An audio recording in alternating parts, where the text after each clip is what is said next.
یہ وہی نظریہ ہے، یہ وہی خطرناک وادی ہے جس میں کہا جاتا ہے کہ اللہ چاہے تو یزید کو جنت میں بھیج دے۔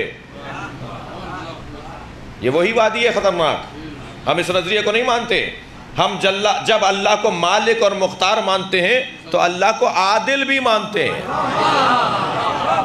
عدل الہی کا تقاضا ہے کہ یزید جہنم میں ہی جائے۔ ابو الفدا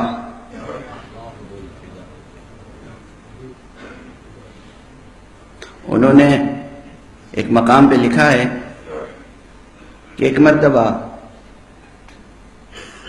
ابو یزید نے یزید کو بلا کے سمجھایا۔ کیا سمجھایا؟ بیٹا دیکھو،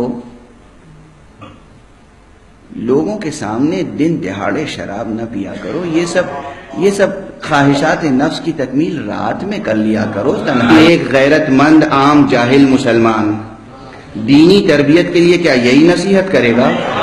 یہ نہیں کہہ رہا ہے کہ شراب خوانی حرام ہے، بیٹا چھوڑ دے۔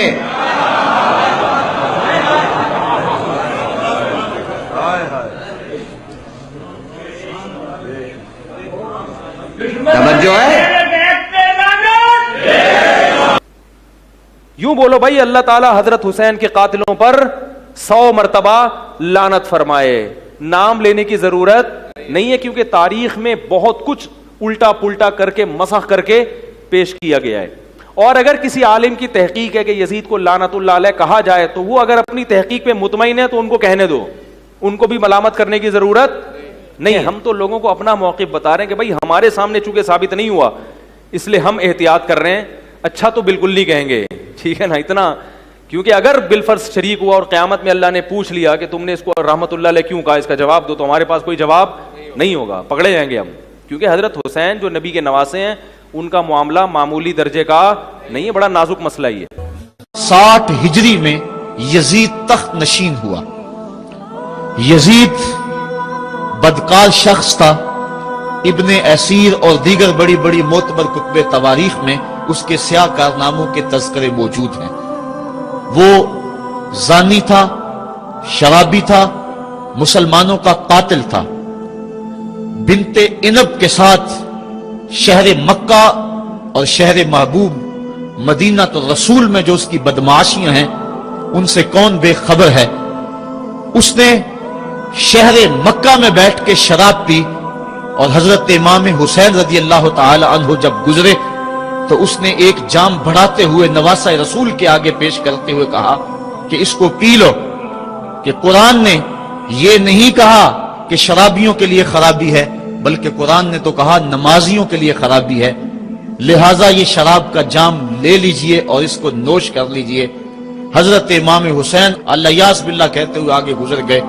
انہوں نے یزید کن کرتوتوں کو اپنی آنکھوں کے سامنے دیکھا تھا، اور اس کے سیاہ کارنامے حضرت عبداللہ فرماتے ہیں کہ ہم نے اس وقت اس پہ خروج کیا جب ہمیں یقین ہو گیا کہ اس کی کرتوتوں کی وجہ سے آسمان سے کہیں پتھر نہ برسنے لگ جائیں۔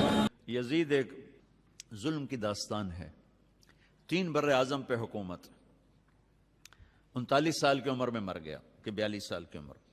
اس کا بیٹا معاویہ بن یزید رحمت اللہ علیہ 3 بر اعظم کی حکومت ملی 22 سال کی عمر میں۔ 22 سال کی عمر تو پاگل پن کی عمر، اور یہ جج کی کرسی نہیں ہے جو 30 سال کے بعد ریٹائرمنٹ ہے، یہ تو موت تک کی ہے، اور کوئی مقابلے میں کوئی نہیں۔ 3 بر اعظم میں جھنڈا لہرا رہا ہے اور دنیا کے خزانے سمٹ کے آ رہے ہیں۔ 40 دن حکومت کی، 40 دن وہ سارے خاندان بنو امیہ کو اکٹھا کر لیا اور خطبہ دیا اور کہا کہ میرا باپ جبار تھا، ظالم تھا، اس نے اہل البیت کا خون بہایا، اور میں اس تخت پہ لعنت بھیجتا ہوں جس کے نیچے حسین کا خون ہو۔ یہ تمہاری حکومت پڑی ہے، جس کو چاہے دے دو۔ کچھ لوگ یزید کو گالیاں دیتے ہیں، کچھ رحمت اللہ علیہ کو تم کچھ بھی نہ ہو کہو، خاموش رہو۔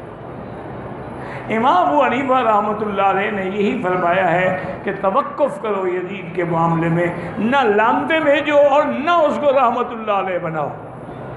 یہ معاملات جو ہیں اللہ پہ چھوڑ دو، کیونکہ اس کی وجہ یہ ہے کہ یزید اور حضرت حسین تو قریبی رشتہ دار ہیں. یزید حضرت معاویہ کا بیٹا ہے اور معاویہ ابو سفیان کا بیٹا ہے. حضرت علی ابی طالب کے بیٹے ہیں، وہ ابو سفیان کا بیٹا، وہ تو قریبی رشتہ داری ہے ان میں. اور اللہ عالم جو ہوا کیا اس میں یزید کا حکم تھا نہیں، لیکن اقتدار تو اس کا تھا نہ، چاہے حکم نہ بھی ہو. لیکن اس کے باوجود بہتر یہی حل ہے ہمارے پاس کہ ہم توقف کریں، ہم کچھ بھی نہ کہیں. یہ معاملات اللہ کے سپرد ہیں. حضرت حسین اتنے سخی ہیں، پتہ نہیں انہوں نے معافی کر دیا ہو تو پھر ہم کیا کریں گے؟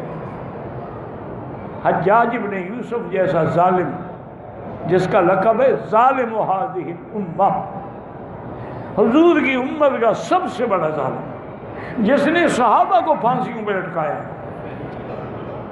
عبداللہ ابن زبیر کو اس نے حرم کے باعث پھانسی پہ لٹکایا اور 3 دن تک لاش لٹکتی رہی. جس نے منجنیق سے گولے مار کے کعبۃ اللہ کی دیوار گرا دی، اتنا بڑا ظالم. وہ جب موت کا وقت آیا نا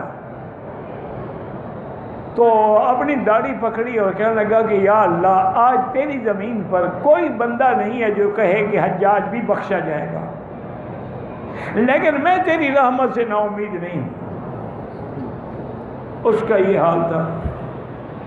اب اللہ اگر بخش دیں تو پھر کیا کریں گے ہم؟